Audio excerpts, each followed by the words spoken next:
आपको बताना चाहूँगा कि मैंने उपवास रखा है। अब वैसे 45 घंटे यानी लगभग 2 दिन हो गए हैं। मैं बस पानी पी रहा हूँ, खाना हैं? बंद है। मैंने ये इस बातचीत के सम्मान और तैयारी के लिए किया है, ताकि हम अध्यात्म वाले तरीके से बात करें। मैंने सुना है कि आप भी काफ़ी उपवास रखते हैं। क्या आप उपवास रखने का कारण बताना चाहेंगे? और इस समय आपके दिमाग की क्या स्थिति होती है? पहले तो मेरे लिए बड़ा आश्चर्य है कि आपने उपवास रखा और वो भी उस भूमिका से रखा कि जो जैसे मेरे सम्मान में हो रहा हो। मैं इसके लिए आपका बहुत आभार व्यक्त करता हूँ। भारत में जो धार्मिक परंपराएं हैं, वो दरअसल जीवन शैली है और हमारी सुप्रीम कोर्ट ने हिंदू धर्म की बहुत बढ़िया व्याख्या की है। हमारी सुप्रीम कोर्ट ने कहा कि हिंदू धर्म में कोई पूजा पाठ, पूजा पद्धति का नाम नहीं है, लेकिन ये वे ऑफ लाइफ है, जीवन जीने की पद्धति है। और उसमें हमारे शास्त्रों में शरीर, मन, बुद्धि, आत्मा, मनुष्यत्व को किस प्रकार से ऊंचाई पर ले जाना, इन सारे विषयों की एक प्रकार से चर्चा भी है और उसके लिए कुछ रास्ते भी हैं, कुछ परंपराएं हैं, व्यवस्थाएं हैं। उसमें एक उपवास भी है। उपवास ही सब कुछ नहीं है। और भारत में कल्चरली कहो, फिलोसॉफिकली कहो, कभी-कभी मैं देखता हूँ कि एक तो डिसिप्लिन के लिए, मैं अगर सामान्य भाषा में बात करूँ या जो हिंदुस्तान को जानते नहीं ऐसे दर्शकों के लिए कहूँ तो जीवन को अंतर्बाह्य दोनों प्रकार की डिसिप्लिन के लिए ये बहुत ही उपकारक है। ये जीवन को गढ़ने में भी काम आता है। जब आप उपवास करते हैं, तो आपने देखा होगा जैसे आपने कहा कि आपने 2 दिन से पानी पे रहे हैं। आपकी जितनी इंद्रिय हैं, खास करके सुगंध की हो, स्पर्श की हो, स्वाद की हो, ये इतनी जागरूक हो गई होगी कि आपको पानी की भी स्मेल आती होगी। पहले कभी पानी पीते होंगे तो स्मेल अनुभव नहीं किया होगा। कोई चाय भी लेकर के आपके बगल से गुजरता होगा, तो उस चाय की स्मेल आएगी, कॉफ़ी की स्मेल आएगी। आप एक छोटा-सा फूल पहले भी देखते होंगे, आज भी देखेंगे। आप उसमें बहुत ही उसको रिकॉग्नाइज़ कर सकते हैं। यानी आपकी सारी इंद्रिय जो हैं, एकदम से बहुत ही सक्रिय हो जाती हैं और उनकी जो कैपेबिलिटी है, चीज़ों को एब्ज़ॉर्ब करने की और रिस्पॉन्ड करने की, अनेक गुना बढ़ जाती है और मैं तो इसका अनुभवी हूँ। दूसरा मेरा अनुभव है कि आपके विचार प्रवाह को ये बहुत ही शार्पनेस देते हैं, नयापन देते हैं। आप एकदम से आउट ऑफ बॉक्स, मैं नहीं जानता हूँ औरों का उपवास का यही अनुभव होगा, मेरा है। दूसरा, ज़्यादातर लोगों को लगता है कि उपवास मतलब खाना छोड़ देना, खाना न खाना। ये तो हो गया एक फिज़िकल एक्टिविटी। कोई व्यक्ति किसी कठिनाई के कारण उसको कुछ खाना नहीं मिला, पेट में कुछ नहीं गया, अब उसको कैसे उपवास मानेंगे? ये एक साइंटिफिक प्रक्रिया है। अब जैसे मैं लंबे समय पर उपवास करता हूँ, तो उपवास के पहले भी मैं 5-7 दिन पूरे बॉडी को इंटरनली क्लीन अप करने के लिए जितने भी आयुर्वेद की प्रैक्टिसेज़ हैं, योगा की प्रैक्टिसेज़ हैं या हमारी ट्रेडिशनल प्रैक्टिसेज़ उनको करता हूँ। फिर मैं कोशिश करता हूँ उपवास एक्चुअली शुरू करने से पहले बहुत पानी पीना, मैंने हो सके उतना ज़्यादा पानी पीना। तो डिटॉक्सिफिकेशन जिसको कहें, इसके लिए एक प्रकार से मेरा बॉडी रेडी हो जाता है।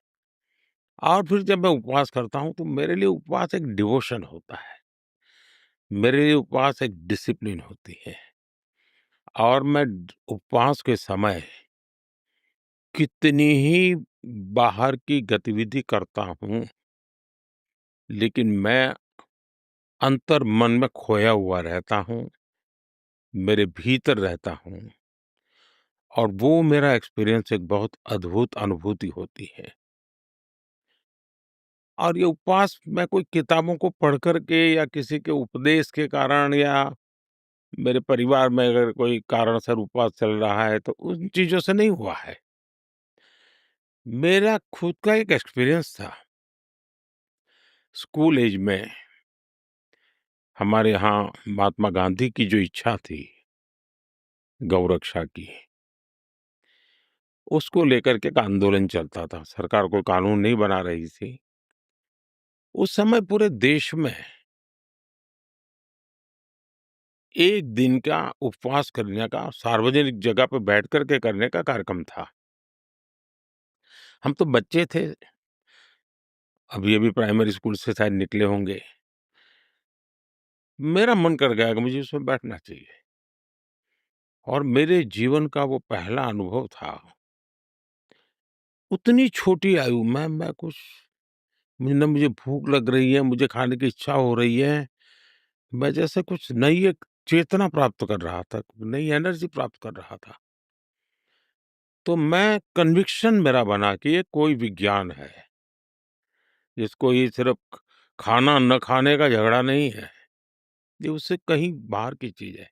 फिर मैंने धीरे-धीरे खुद को कई प्रयोगों से अपने शरीर को, मन को गढ़ने का प्रयास किया।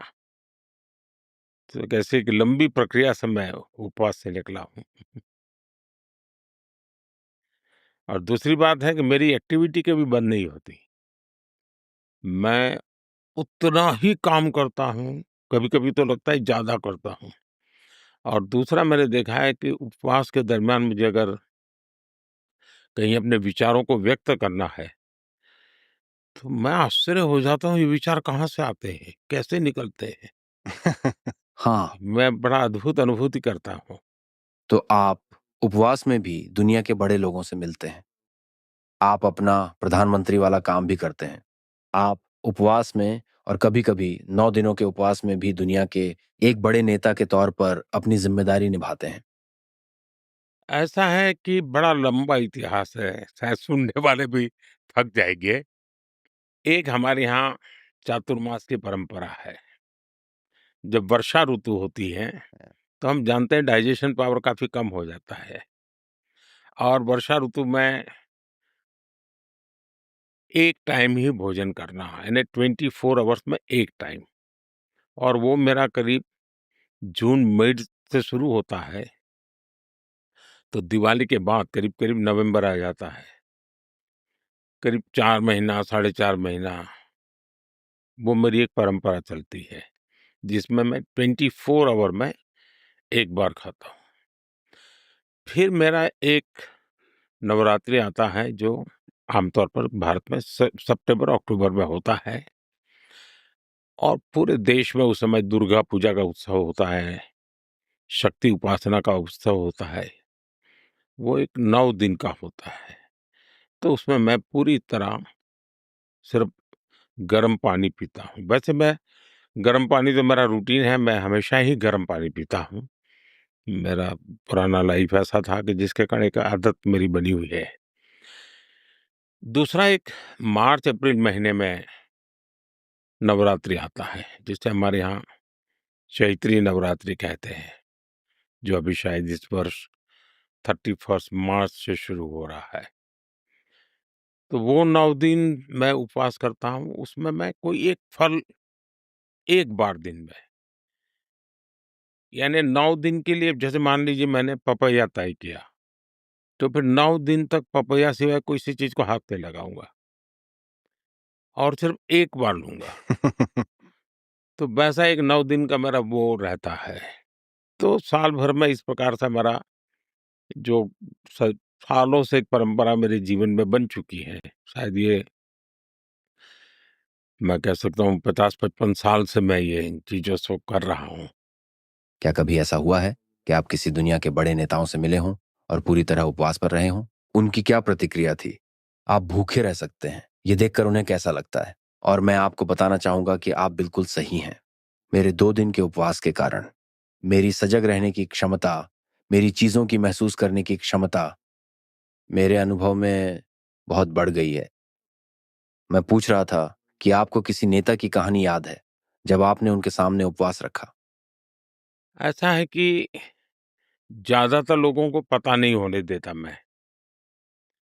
ये मेरा हाँ, निजी मामला है, तो मैं इसकी कोई पब्लिसिटी वगैरह ये हाँ। लोगों को थोड़ा बहुत पता चलने लगा, ये मैं सीएम, पीएम बना उसके बाद ही पता चलने लगा, अदरवाइज़ मैं ये मेरा प्योरली पर्सनल मामला रहता हम्म। है। लेकिन अब जब पता चल गया है, तो मैं उसको अच्छे ढंग से लोगों को कोई पूछता है तो बताता हूँ, ताकि किसी को उपयोग हो सके। क्योंकि ये मेरी पर्सनल प्रॉपर्टी तो है ही नहीं, मेरा एक्सपीरियंस है, किसी को भी काम आ सकता है। क्योंकि मेरा तो जीवन ही लोगों के लिए है। जैसे मेरा प्रधानमंत्री बनने के बाद और उस समय राष्ट्रपति ओबामा के साथ मेरा व्हाइट हाउस में बायलैटरल मीटिंग था।